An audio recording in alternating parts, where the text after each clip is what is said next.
연기하고 인연이 어떤 차이가 있느냐 하고, 그다음에 불교의 인가법이 어째서 인가법을 강조하게 됐느냐 질문 내용이 그겁니다. 첫째, 연기하고 인연은 엄밀히 말하면 용어 자체가 전혀 다릅니다. 연기는 우리가 연기설 12연기 할 때처럼 연자는 조건이라는 뜻으로 흔히 이제 해석을 하는데, 어떤 것으로 연하여 일어나게 된다라는 그런 뜻이 연기니까, 이 세상에 있는 어떤 것도 이제 대승불교에 와서 이렇게 이제 확대 해석을 해요. 홀로 존재할 수 있는 것은 없기 때문에 이제 그것을 있게 하는 어떤 조건으로 인하여 내가 있다, 이렇게 이제 일반적으로 해석을 많이 하는데, 초기 불교의 연기는 니까야나 암경에서 나오는 12연기는 그 12연기의 고리를 두고 얘기를 합니다. 12연기의 고리. 그래서 무명으로 인하여 연하여죠. 무명이 있기 때문에가 연입니다. 그 다음에 행이 있고, 행으로 인하여 행이 있기 때문에가 연이에요. 그 다음에 식이 있고, 요게 연기예요. 그것이 일어나는 과정은. 그리고 이제 나중에 법계 연기나 대승불교 쪽에나 이제 불교 철학하는 사람들은 연기를 이 우주 만물에 다 적용을 해가지고 일체 존재 자체가 독자적으로 존재할 수 없고, 무엇을 있게 하는 조건이 없으면 그 자신도 있을 수 없다라는 뜻으로 해석을 하기도 하는데, 여기에 대해서 논란이 있어요. 연기 자체는 이제 초기 불교의 연기는 12인연의 12지의 관계다. 일반적인 세상에 학대 적용하는 거는 잘못됐다. 그래가지고 세상에 학대 적용해가지고 거의 상위 상관이니 상관성이니 이렇게 얘기를 하는데, 그거는 초기 불교의 내용하고는 다르다라는 건데, 어쨌든 함사상 하는 사람들도 그쪽으로 해석을 자꾸 하려고 하는데, 내가 보기에는 그거는 좀 구분을 해야 될 것 같고요. 인연은 연기하고는 비슷하면서 좀 다른 게 인과 연이에요. 그냥 우리가 서로 인연이라고, 우리가 지금 여러분하고 오늘 인연이 되어서 이제 같이 얘기를 하게 됐다라고 얘기했을 때, 이는 직접적인 원인이라고 흔히 얘기를 하죠. 연은 간접적인 조건이에요. 그럼 오늘의 우리가 줌으로 만날 수 있는 인연이라고 얘기했을 때, 이는 제가 강의를 하려고 이렇게 했고, 여러분이 줌으로 접속한 게 인이라면, 연은 이걸 가능하게 했는 모든 조건이에요.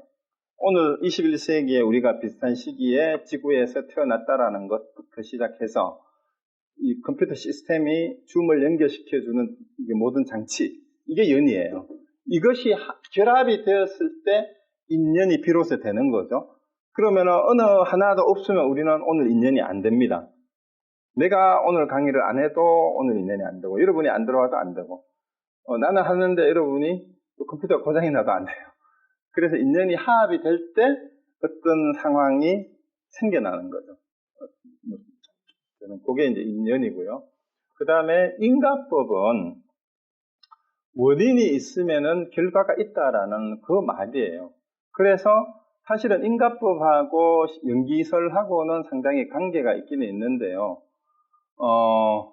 이제 그것도 일반적으로 말하는 그게 무슨 연기라고 해야 되나? 연기는 항상 원인과 결과가 시간적으로 시계열화를 이루어요. 그래서 원인이 먼저 앞서고 결과가 나와요. 그래서 원인 없는 결과는 없다라는 말은 일반적으로 맞는 얘기예요.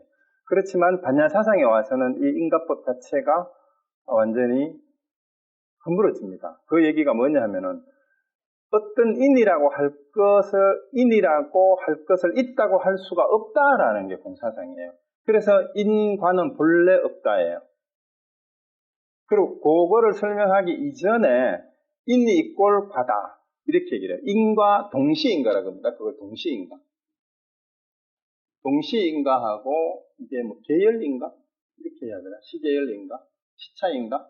이건 일반적으로 우리가 아는 거는 항상 인이 앞서고 과가 뒤에 와요. 근데 중론을 혹시 보신 분이 있는지, 중론은 기본적으로 동시인가를 얘기하면서 궁극적으로는 본무인가예요. 본무인가. 인과라는 게 본래 없다. 그게 공사상의 바탕이죠. 인간은 본래 없다라고 얘기를 해요. 그 왜냐하면은 일체가 공이기 때문에 인도 공합니다. 과도 공해요. 그리고 현상으로 드러나는 인과는 항상 동시 상황입니다. 왜 그러냐 하면 예를 들어서 어떤 컵을 만드는데 이제 고령틀을 가지고 도자기를 만들었어요. 그럼 우리가 일반적으로 생각하는 거는 흙이 원인이고 도자기가 결과이기 때문에 원인이 앞서고 도자기가 뒤에 온다고 생각하는데 중론의 논리는 그게 아니에요. 자, 흙을 가지고 도자기를 만들 수도 있지만 벽돌을 만들 수도 있어요. 그렇기 때문에 흙이 도자기의 원인이다, 벽돌의 원인이다라고 얘기할 수가 없다. 왜? 도자기가 완성되는 순간에 도자기의 원인은 흙이다라는 게 동시에 있게 돼요.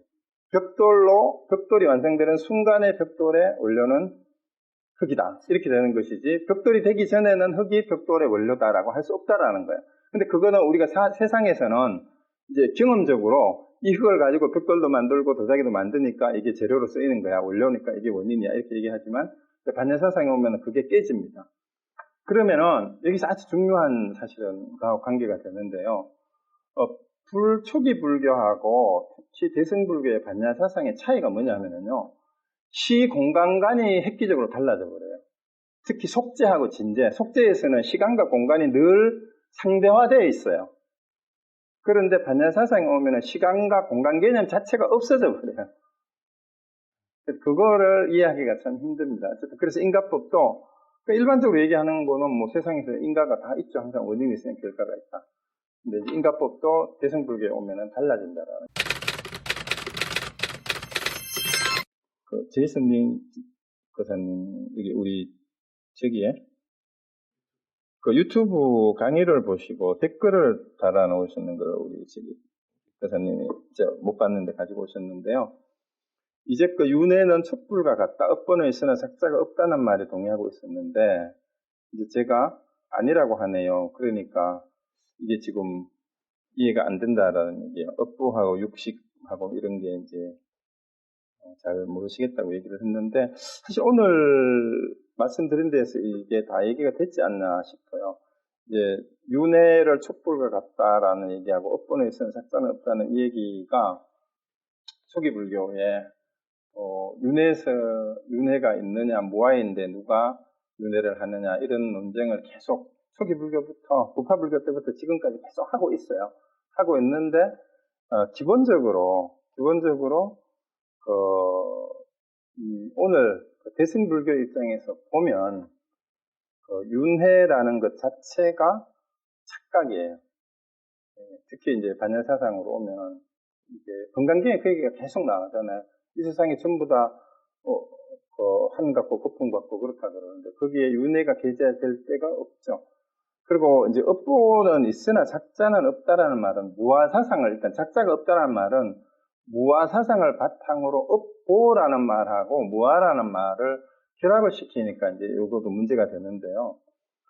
업보가 있다라는 얘기는 지금 내가 행하고 있는 행위의 결과로서 돌아오는 그 과보는 그대로 주어지는데 거기에 어떤 실체가 있는 게 아니다고 얘기를 하는데, 이게 반질하진 않은데 이런 예를 누가 어디 들어놨더라고요. 예를 들어서 누구에 대해서 도둑놈이라고 규정을 한다고 칩시다. 도둑놈이에요. 그런데 사람이 원래 도둑놈이 있습니까?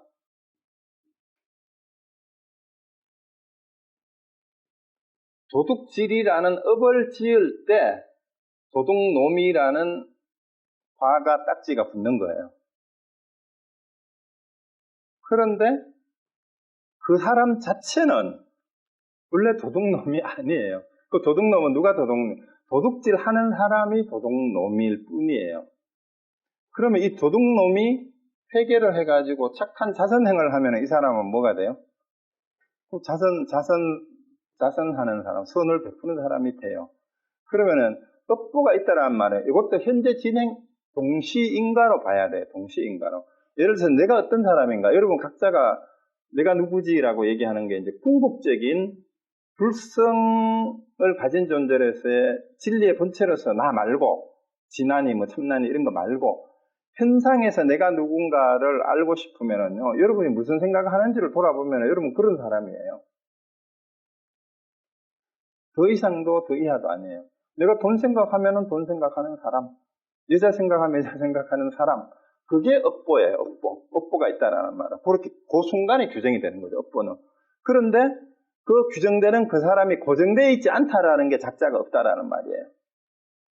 그 말입니다. 그럼 이제 우리에게 붙여지는 명칭도 마찬가지죠. 집에 부인하고 있을 때는 나는 남편이지만 아들하고 있을 때는 아버지고, 우리 부모님하고 있을 때는 나는 아들이고.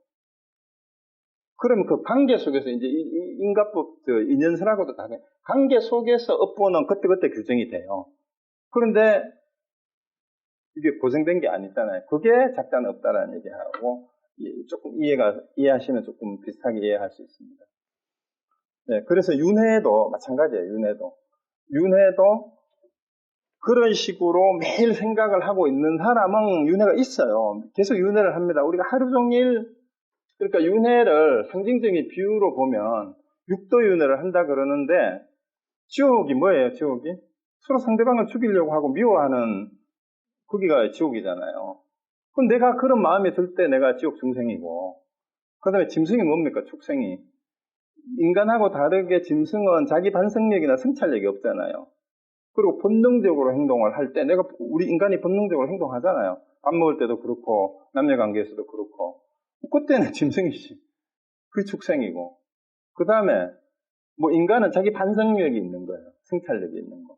자기를 돌아볼 수 있으면 그게 인간이고. 생각하는다라는 말이 그 말이죠. 아수라는 싸움하는 거니까 자기 주장을 관철시키려고 해요. 그때가 아수라예요. 싸우고 있을 때. 전쟁만이 아니고. 또 뭐가 있죠? 아기는 이제 굶어 죽은 귀신이라 그러는데, 식탐을 낼 때가 내가 아기예요. 그 천상은 뭔가 거룩한 마음을 내고 자비를 베푸고 있고, 베푸는 데서 내가 기쁨을 느끼고, 이럴 때는 천상이 있는 거하고 똑같죠. 뭐.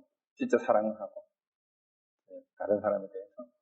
그럴 땐 천상이죠. 그러니까 우리는 일상생활 속에서 하루 종일 속에서도 윤회를 계속 하고 있어요. 그게 업보예요, 업보. 업보로서 윤회는 있어요.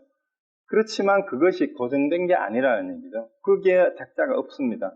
그래서 업보는 있으나 작자는 없다라는 그렇게 이해하시면 되고, 그러면 그러한 것은 현상으로 드러나는 상일 뿐이고 그 상은 고정된 게 아니기 때문에 실체가 없는 거다. 그게 동사상이에요. 그러니까 사실은 업보도 없어요. 알고 보면 현상에서는 있지만, 네, 그거는 제가 나중에 반야사상하고 조금 더 공부를 하시면은 또 감이 잡힐지 모르겠어요.